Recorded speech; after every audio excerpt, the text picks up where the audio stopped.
Martes, el 14 de febrero, amables televidentes, buenas noches y gracias por sintonizarnos. Nos enlazamos rápidamente con nuestro equipo periodístico que se encuentra en exteriores.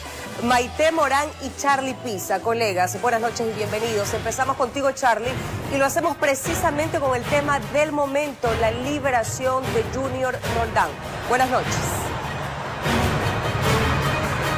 Buenas noches, compañeras, amables televidentes. Así es, la liberación ocurrió en horas de la noche luego de un importante despliegue de la Policía Nacional para evitar algún tipo de alteración del orden público o de atentado. En esta ocasión fue una salida sin caravana de vehículos y de forma sigilosa para que no haya ningún tipo de incidentes. Todo eso después de las declaraciones del presidente de la República que las emitió en redes sociales en horas de la tarde. Se los presentamos también en la siguiente nota, veamos. Fue un nuevo intento y el definitivo. Con su abogado interpusieron un recurso de habeas corpus la mañana de ese martes. Se lo concedió una jueza de la niñez y la adolescencia para que Junior Roldán, alias Junior, salga de la cárcel. Después de unas horas, el presidente de la República expresó nuevamente su indignación y preocupación en este caso. Salí a la opinión pública diciéndoles que no dejaríamos libre a Junior. No obstante esa decisión, la justicia y la fiscalía han permitido que Junior salga libre. Es lamentable, ecuatorianos. Para la audiencia de habeas corpus se consideró la resolución del juez que ordenó su libertad hace 2 semanas, al no tener un dictamen acusatorio de parte del fiscal Julio Sánchez, quien es buscado ahora por la policía. El proceso que se investigaba era por el delito de tenencia ilegal de armas, por lo que encontraron en un operativo en la vía Salitre el pasado 15 de diciembre, cuando fue detenido con más de 20 personas, entre ellas guardias contratados, para que lo custodien durante su traslado a otro cantón de la provincia de Guayas. Ahora nuevamente la justicia falla a su favor. Que mientras esta posibilidad existía durante el fin de semana, la fiscal, el presidente de la Corte Nacional de Justicia, el Consejo de la Judicatura y la Asamblea hayan hecho espíritu de cuerpo para reclamarle a la Policía Nacional la rotación habitual de 37 policías en la Fiscalía. Es lamentable, ecuatorianos, que las autoridades llamadas a darle protección a ustedes, a dar seguridad, establezcan prioridades absurdas por encima de haberse reunido para evitar la salida de este peligroso delincuente. El SNAI confirmó que el líder de la peligrosa agrupación delictiva salió en horas de la noche. Esto movió un fuerte contingente policial que estuvo al mando del comando de la zona 8. Minutos después de haber abandonado el reclusorio, se reportó una balacera en Petrillo, cerca de la vía Daule, en el que hubo 5 personas heridas, informó Charlie Pisa. Así es, 22 horas con 11 minutos y les mostramos en este momento lo que ocurre en el exterior de la cárcel regional.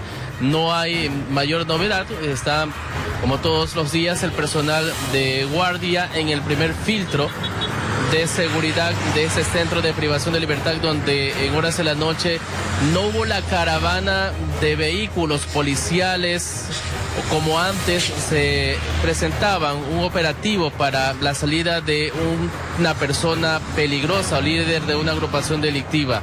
En esta ocasión fue un trabajo de forma reservada y sobre todo sigilosa de la policía para evitar algún tipo de filtración de información o de incidente que se registre aquí en la vía Daule por la peligrosidad o de quién se trataba también de que iba a salir de la cárcel. Esta es la vía Daule, está totalmente despejada para quienes en este momento circulan por esa importante vía que une a Guayaquil con otros cantones en la provincia del Guayas.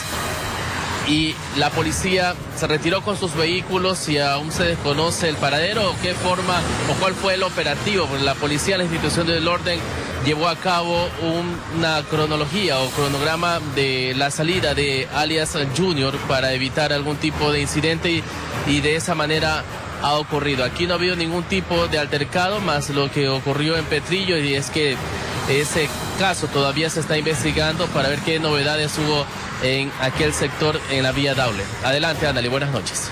Muy bien, Charlie, buenas noches, gracias por este informe. Y ahora nos enlazamos con Maite Morán para conocer los detalles de un nuevo crimen registrado en el suroeste de Guayaquil. Maite, buenas noches. ¿Cómo estás? Buenas noches, Analy, amigos televidentes. Así es, los crímenes no cesan en la zona 8, Guayaquil, Durán y San Borondón. Hoy se registró un crimen en Guayaquil. Un hombre de 29 años de edad fue asesinado en la 27 y la C. Él tenía antecedentes penales. Veamos la nota preparada por José Morales. Todo ocurrió alrededor de las 9 de la mañana de este martes. Dale Johnson, de 29 años de edad, se encontraba en este parque esquinero. Conversaba en compañía de otra persona desconocida cuando observaron la llegada de dos tipos sobre una motocicleta, quienes se dirigieron hacia ellos. Reluciendo arma de fuego, procedieron a realizar varias detonaciones con la misma, impactando en su humanidad. El suceso se registró en las calles 27 y la C, sector de El Cisne, en el sur de Guayaquil. Johnson intentó correr bordeando el estero Mogollón, pero sus intentos fueron inútiles, ya que su asesino le disparó en 4 ocasiones, hasta lograr el objetivo que lo llevó hasta ese sector. Miembros de la Policía Nacional investigan si este suceso está relacionado con algún tipo de venganza o ajuste de cuentas, en base a los antecedentes que registra el fallecido. Registra antecedentes en el año 2013 y 2015 por lo que es el delito de robo y el año 2018 por tráfico de sustancias ilícitas. Las hipótesis que se mantienen hasta el momento es el tráfico, pero todo regirá en torno a la investigación. Informó José Morales.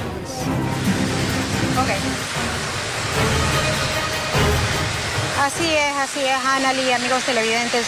Lamentablemente, este se suma a la nueva lista de crímenes registrados en la zona 8 y que está en investigación entre DINASET y Criminalística.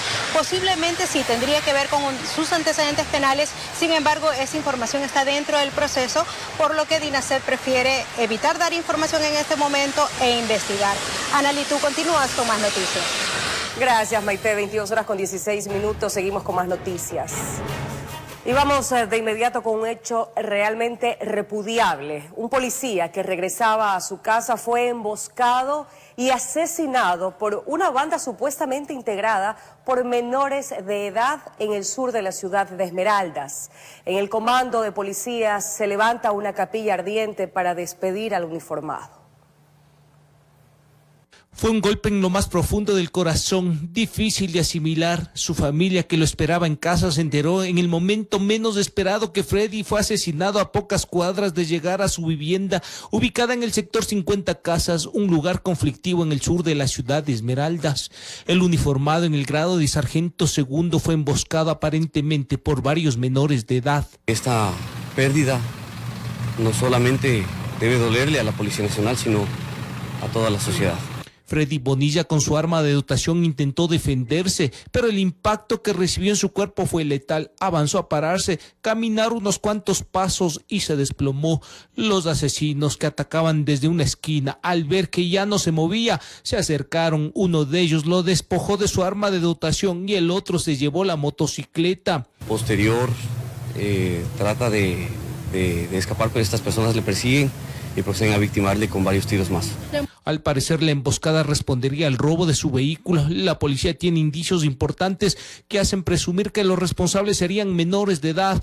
Una cosa espantosa, hablan de adolescentes de 12 y 13 años, lamentablemente reclutados por grupos delictivos. Tenemos serias presunciones ya de las identidades de estas personas. En el comando de Policía Esmeralda se levanta la capilla ardiente en homenaje a la memoria del sargento Freddy Bonilla. El uniformado, con 18 años de servicio en la institución, siempre se dedicó por el bienestar de los menores de edad. Paradójicamente, serían menores los que le quitaron la vida. Dejar a un lado lo que es la violencia, dejar a un lado aquellas situaciones que le inculcan a un mal estilo de vida a los jóvenes.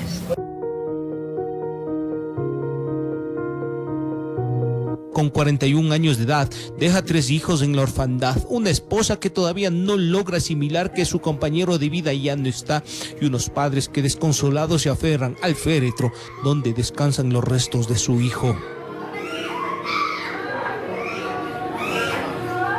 Se nos fue un compañero, se nos fue un amigo, dejando un legado, dejando una enseñanza. Por su carisma y personalidad era conocido como el Mago Boni. Sus actividades lúdicas quedarán en la memoria de niños y jóvenes a quienes en más de una ocasión les robó una sonrisa. Informó Iván Casamen. Qué triste noticia, nos unimos al profundo dolor de su familia. Y bien, permanezcan muy atentos, amables televidentes, porque en breve les contaremos que sujetos armados intentaron asesinar a un detenido que estaba en el área de aseguramiento del edificio de la Judicatura de Santo Domingo de los Áchilas. Además, delincuentes armados fueron recibidos con disparos cuando supuestamente intentaron robar a 2 ciudadanos, esto del norte de Guayaquil. La ampliación de estos hechos en breves minutos. Revisemos lo que ocurre en el ámbito político. El presidente Guillermo Lasso negó que haya existido una red de corrupción que funcionó al interior del gobierno. A la investigación publicada y denominada Caso Encuentro la calificó de historieta falsa. Abuso es publicar un informe reservado, omitiendo decir que su contenido fue desestimado por la Fiscalía y archivado por orden judicial. El presidente Guillermo Lasso arremetió contra las figuras del medio digital que hizo público el supuesto acto de corrupción que involucró a familiares y a funcionarios de su gobierno. Señores, no confundan libertad de prensa con libertinaje. No inventen historias. Hablen con la verdad. Y la verdad es que este es un gobierno honesto. De esta manera, en su intervención hizo mención de la honestidad de su familia. Nadie de mi familia ha gestionado cargos ni contratos.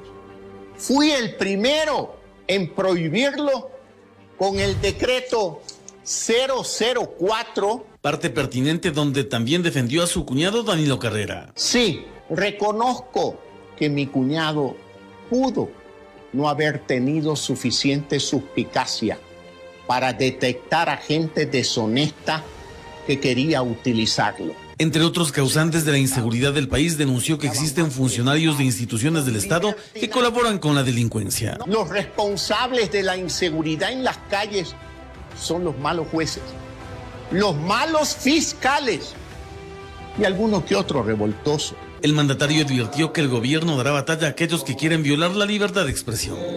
Informó Javier Rosero. Y en este contexto, Bernardo Manzano renunció a su cargo de ministro de Agricultura. Lo hizo mediante una carta dirigida al presidente de la República.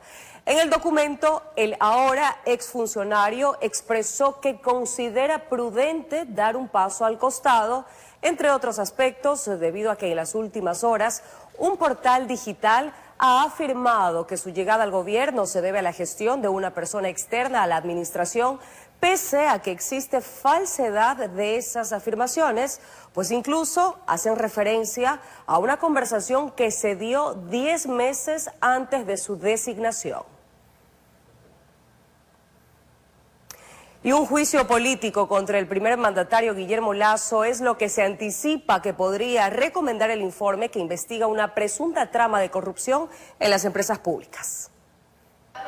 En la Asamblea Nacional hay quienes indican que el informe de la comisión que investiga el caso Gran Padrino podría recomendar un juicio político contra el presidente de la República, Guillermo Lasso, y otros funcionarios públicos. Aquí la salida es constitucional y es un posible juicio político que podría llevarle al presidente Guillermo Lasso. La responsabilidad sí alcanza a altas esferas gubernamentales. Algo que desde el oficialismo se lo califica como versiones anticipadas. Yo creo que la comisión ha cometido el error de que en vez de mantenerse en una posición neutral, aquí ya tienen una historia, un relato, una conclusión y hasta responsable. Entonces ahí tenemos un problema. Algunos asambleístas de Pachacutic cuestionan cómo se ha llevado esta investigación.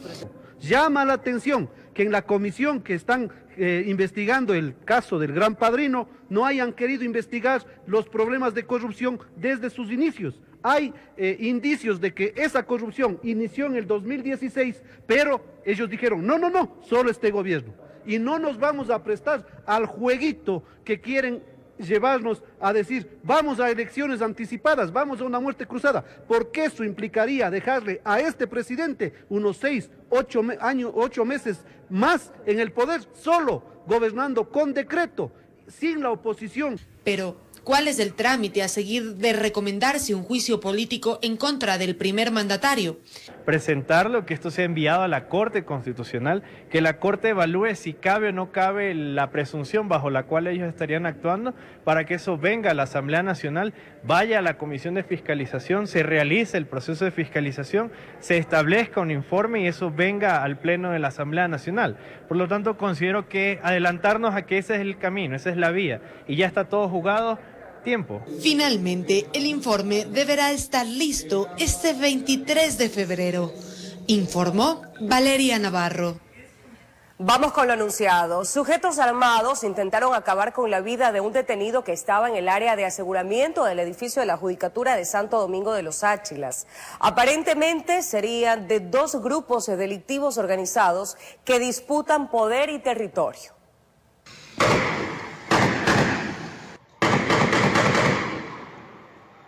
Todo empezó horas atrás cuando agentes de la policía capturaron a 5 integrantes de un grupo delictivo organizado que tenían en su poder una subametralladora, 2 pistolas y sustancias sujetas a fiscalización. Los sospechosos andaban en un vehículo robado el 7 de febrero en la ciudad de Quito. Tenemos muy claro qué organizaciones delictivas operan dentro de nuestra jurisdicción.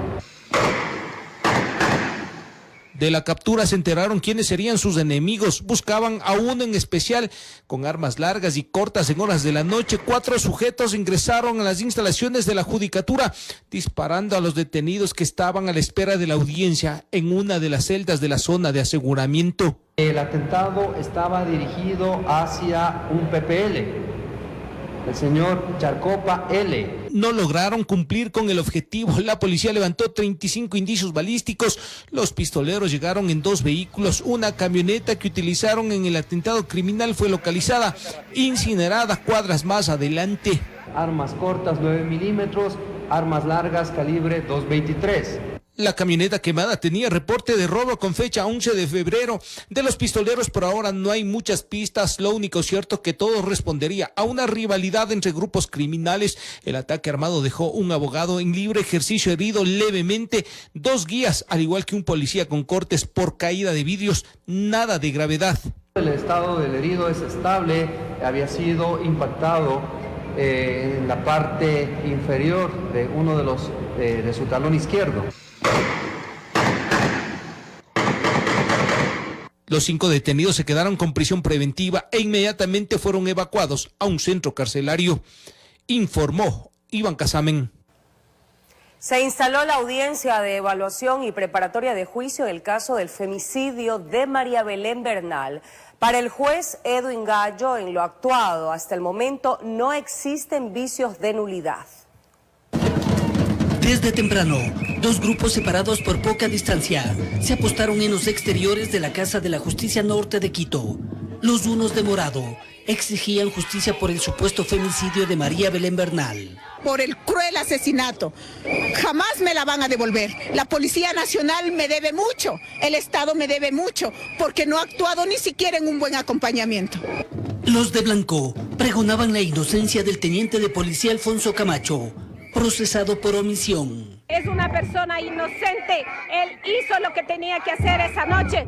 Sin embargo, la señora Otavalo le culpa de que no hizo nada, de omisión. Ella estaba ahí, que tal vez sabe que mi hijo no hizo nada. Él es inocente, él dice la verdad. Así es, a los 5 meses de la muerte de la abogada se instaló la audiencia de evaluación y preparatoria de juicio. Ella fue vista por última vez con vida el 11 de septiembre del 2022, cuando ingresó a la Escuela Superior de Policía General Alberto Enríquez Gallo. El exteniente de policía Germán Cáceres, esposo de Bernal, es quien habría puesto fin a su existencia. Tenemos todos los elementos de convicción necesarios para acreditar la responsabilidad penal del procesado Germán Cáceres, así como la omisión grave en la que incurrió el señor Alfonso Sebastián Camacho. En el primer día de la diligencia legal durante más de 7 horas, al no existir vicios de nulidad, la Fiscalía expuso sus elementos, al igual que el abogado de la acusación particular. La defensa de Camacho insiste en su inocencia. Él no escuchó los pedidos de auxilio y así los hubiese escuchado que no es así, él no tenía la posibilidad de impedir la lamentable muerte que se dio de la abogada Bernal. La audiencia se reinstalará este miércoles a las 8 de la mañana, informó Héctor Romero. Cambiamos de tema. El gobernador del Guayas, Francesco Tabaqui, y la prefecta electa Marcela Aguiñaga acordaron trabajar de manera conjunta en la intervención de las UPC con daños y toda la contingencia que exija la compleja situación de inseguridad en la provincia. Aguiñaga también habló del dragado y de la construcción del quinto puente. Fue el turno de la prefecta electa y tras un diálogo de 15 minutos en el despacho del gobernador, acordaron iniciar el trabajo conjunto en las UPC. Tenemos 21 unidades en la zona 8 que hay que reconstruirlas inmediatamente, son las que recibieron bombardeos, con el Ministerio del Interior de crear otras aproximadamente 2 docenas más de manera inmediata por los próximos 6 meses. Que no le está ganando la batalla a la delincuencia al barrio, todo lo contrario, sino que se sientan protegidos por la Policía Nacional. Y en ese contexto será nuestro trabajo, señor gobernador, como ya le he dicho, si hay que poner recursos entre todos, será nuestra prioridad. Aunque Tabaqui confirmó que los 150 millones de dólares presupuestados para ese fin aún no han sido asignados, dijo que según el Ministerio del Interior, el trámite toma un tiempo. Mientras que yo esté aquí y siga dialogando, las cosas se van a dar de manera rápida y de manera correcta. Marcela Aguiñaga habló además sobre el dragado del islote El Palmar, cuya obra fue concesionada a la empresa Dragando por Guayas. Si la ejecución no hay posibilidad de cumplimiento, no me temblará la mano en dar por terminado el contrato. No he recibido ninguna llamada de la prefecta saliente. He conocido de amigos que tenemos en común que estarían por convocarnos. Y el quinto puente también es parte de esta agenda bilateral por Guayas, pese a que aún deben acordar. Podemos quizás entre ambos poner los recursos para la actualización de los estudios del quinto puente y comenzar con ellos la licitación de manera más urgente. Se sale de las manos tanto de prefectura como de municipio de Guayaquil por el costo. Tiene que hacerlo el gobierno nacional. Flamantes autoridades que se acercan, lejos de los dogmas políticos. Con cámara de David Arandi, informó Jorge Escobar. 22:31 y nos vamos a un corte comercial, pero al volver, un gran cargamento de droga fue decomisado en el puerto principal. Los detalles al volver de esta pausa.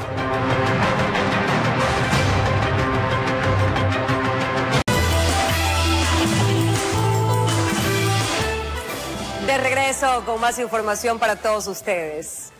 Un gran cargamento de droga fue decomisado en el puerto de Guayaquil tras un operativo ejecutado por la Unidad Antinarcóticos de la Policía Nacional. De este caso no se ha detenido a ningún implicado hasta el momento.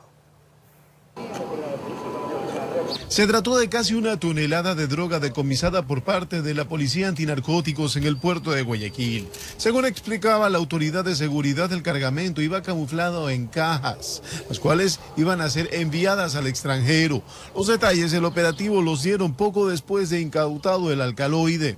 En este caso se realizó la incautación de 980 kilos, casi 1 tonelada de droga de clorhidrato de cocaína, la misma que se encontraba en cartones de chifle de exportación, más o menos 1000 paquetes de tipo ladrillo. De este caso no se conoció de personas detenidas. Sin embargo, se profundizan las investigaciones para poder dar con los responsables de este hecho. Esta droga tenía como destino los Países Bajos. En este caso nos encontramos realizando una investigación en retroceso y tendremos importantes información una vez que se realice la intervención conjuntamente con Fiscalía.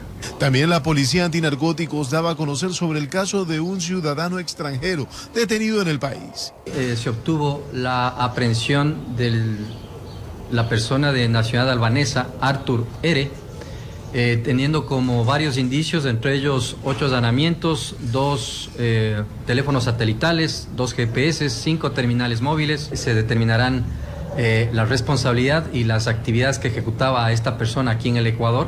De todas maneras, esto, como se encuentra en una investigación por Fiscalía, no se la puede dar detalles. Que están atentos ante cualquier tipo de envío o tráfico de alcaloides. Se trata de neutralizar los delitos, aseguraban. Informó Julio César Saona. Delincuentes armados fueron recibidos con disparos cuando supuestamente intentaron robar a 2 ciudadanos que se encontraban dentro de una camioneta en una calle de la Ciudadela Los Ceibos en Guayaquil. Afortunadamente no hubo personas heridas. Son 2 antisociales que se bajan de ese automóvil negro y apuntando con armas de fuego se acercan a la camioneta blanca estacionada. Pero son sorprendidos. Desde el interior del carro se les adelantan abriendo fuego. Existe un cruce de disparos y ellos esquivando las balas. Los ciudadanos abrieron las puertas defendiéndose del supuesto intento de robo. Ocurrió en ese barrio de Ceibos, al oeste de Guayaquil, donde los habitantes del sector indican que lo sucedido se registró el domingo antes de las 21 horas. Ese carro negro pasó hacia abajo y después pasó hacia arriba nuevamente y lo andaban siguiendo hasta que se decidieron a asaltar, pero los tipos ya estaban armados y les dispararon. Yo hablé con ellos, me dijeron que vieron el carro sospechoso, hasta que vieron que desde los 2 lados se le venían acercando, sacaron las pistolas y dispararon. ¿Ya escuchó cuántos disparos? Un enfrentamiento. 6, 8 disparos. Pero aún no se ha determinado si estas personas querían secuestrar, asesinar o robar a estos ciudadanos. Hasta la Policía Nacional no llegó una alerta o notificación de este caso. Ninguno de los canales que tenemos de comunicación obtuvimos esta información de que hubieron delincuentes que quisieron asaltar y fueron repelidos por ciudadanos supuestas víctimas, ¿no? Habría que investigar qué mismo pasó, dónde fue, qué día, qué hora, para nosotros poder dilucidar una verdad absoluta. Por aquí solo esperan que no se repita un hecho de esa naturaleza porque podrían haber víctimas colaterales. Asimismo, se verifican grabaciones de cámaras de viviendas del sector para conocer más detalles de los sujetos armados del carro negro.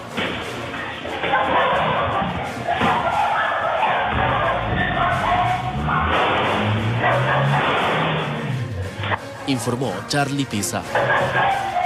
Y 3 sospechosos fueron detenidos tras una persecución policial en el norte de Guayaquil. Uno de los sujetos resultó herido.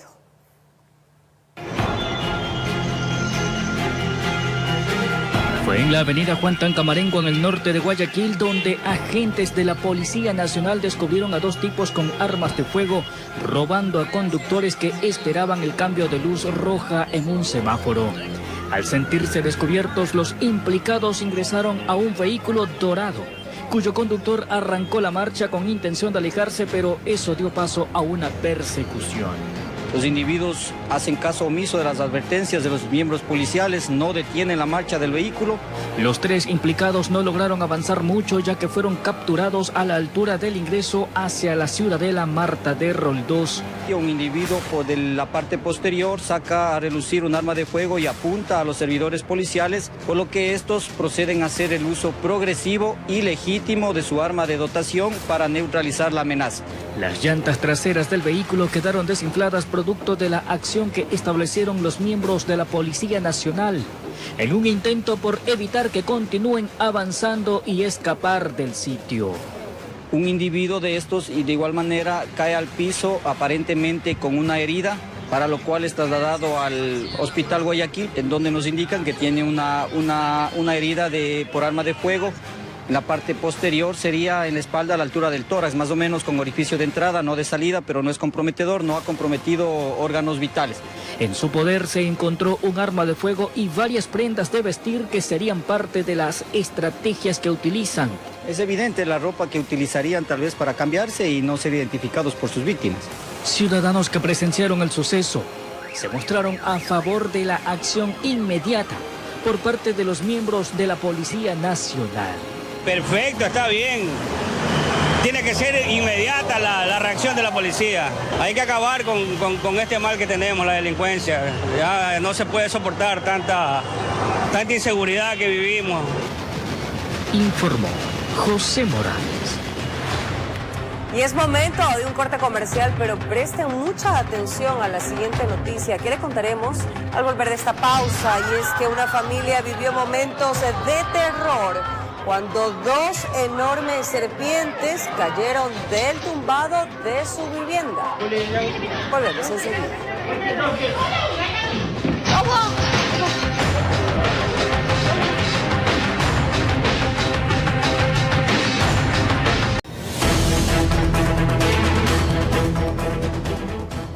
Revisemos lo que ocurre en el mundo. En Turquía, dos jóvenes fueron rescatados con vida tras permanecer 198 horas atrapados bajo los escombros de edificios en la ciudad de Kahramanmaraş, derrumbados por el fuerte terremoto que hace 9 días sacudió el sureste de ese país y el norte de Siria, causando hasta ahora más de 40.000 víctimas mortales.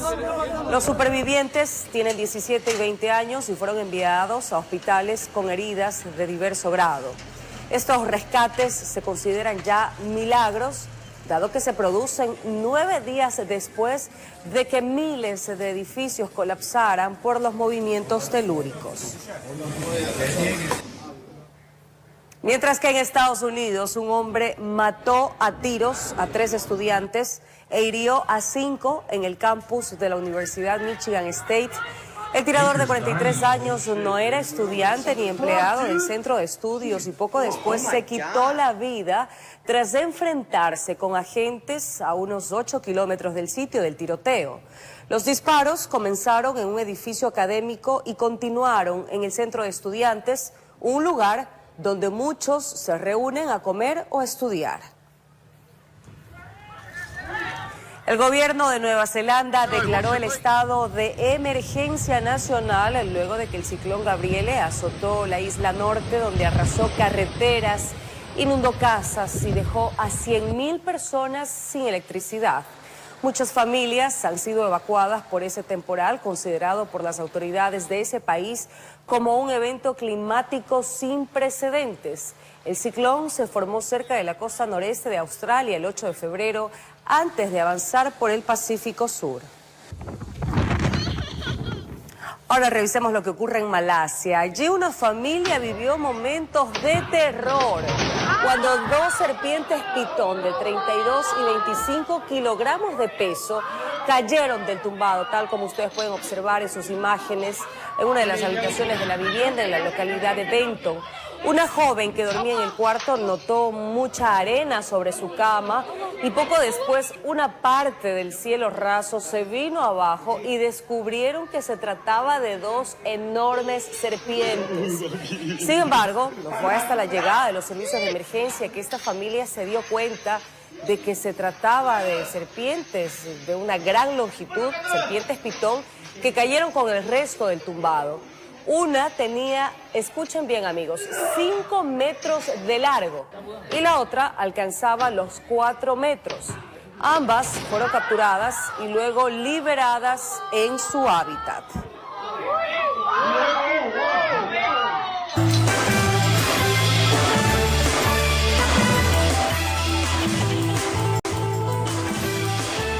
Más noticias, amigos. Y hoy, 14 de febrero, miles de guayaquileños acudieron a comprar flores para sus parejas y seres queridos por el Día del Amor y la Amistad. El amor no solo agita a una cuerda de corazones, sino al comercio que se ha puesto sus mejores flores. Y entonces padres astutos que se llevaron a sus hijos al mercado municipal. Todos se escapan del trabajo, ven cómo hacen. Ahí, soy de la escuela que lo vengo sacando también a él. Y a ver, usted sabe que esta es una fecha muy especial también para el amor y la amistad y la familia. Y aparte de las flores, ¿qué más se le da a la esposa? Ahí vamos a ver si salimos a cenar más tarde. No eran los únicos en esas urgencias por San Valentín. Hubo quienes debían cumplir con todas. ¿Lleva alguna? Sí, ya las llevo completas. Para la esposa, para mi esposa, para mi esposa, para mis nietos, para mi familia. En más de 40 locales, los diseños, las alegorías y su longitud definían los precios para bolsillos en crisis y bollantes también. Así en 15, de 12, de 20, de 25, 30 varían los precios, hasta de 100, 120. Desde la Cámara de Comercio de Guayaquil exponen que al margen de ser un único día que se une con Carnaval, la pluma de las ventas. La expectativa para este año para restaurantes, para bares y ese tipo de lugares es de un crecimiento al menos 18%, porque ellos han venido creciendo más lentamente que el resto de comercio durante estos años que vamos saliendo de la pandemia. Y aunque a veces hay deudas del corazón, en San Valentín, el amor tiene crédito abierto. Con cámara de David Arandi, informó Jorge Escobar. La península de Santa Elena se prepara para el próximo feriado de Carnaval. Autoridades provinciales presentaron el plan de contingencia que las entidades de seguridad, salud y control de tránsito pondrán en práctica en los días de asueto. Autoridades de la provincia de Santa Elena presentaron el plan de contingencia para el próximo feriado de Carnaval. Los representantes de las entidades de seguridad se reunieron y planificaron las diferentes estrategias para brindar seguridad en los diferentes balnearios de la península. Unidades policiales que se suman al despliegue operativo para reforzar justamente las actividades de seguridad ciudadana y orden público, principalmente en las playas de mayor concentración de personas. Son más de 2.000 elementos que estarán a cargo de brindar a los turistas una estadía placentera en las diferentes playas. Un gran total de 2.425 personas que colaborarán en este feriado. El gobernador exhortó al alcalde del Cantón Salinas para que aumente el contingente de salvavidas, sobre todo para la playa de Mar Bravo, donde existe mayor peligrosidad. Un llamado al señor alcalde del Cantón Salinas para que preste un poco más de atención al tema de los guardavidas o salvavidas, y en coordinación con la Armada vamos a ver si ubicamos a elementos de la Armada para que en todo caso nos ayuden con el patrullaje como lo van a hacer en otras playas. De esta manera, la península se prepara para el próximo feriado, esperando que no existan desgracias que lamentar. Estoy seguro que con nuestro contingente, con nuestro talento humano que tenemos, que es la cantidad de 521 agentes de tránsito, vamos a trabajar con el mayor esfuerzo, de tal manera de dar un buen servicio a nuestra ciudadanía en general y especialmente al turista, como usted dijo, nacional y extranjero. Desde la provincia de Santa Elena, informó Darwin Villao. Y bien, amigos, de esta manera concluimos, no sin antes desearles un feliz día de San Valentín para todos ustedes. Un fuerte abrazo, un abrazo también para ti, mi querido José Alberto, que ya estás listo con la mejor información deportiva. Buenas noches. Buenas noches.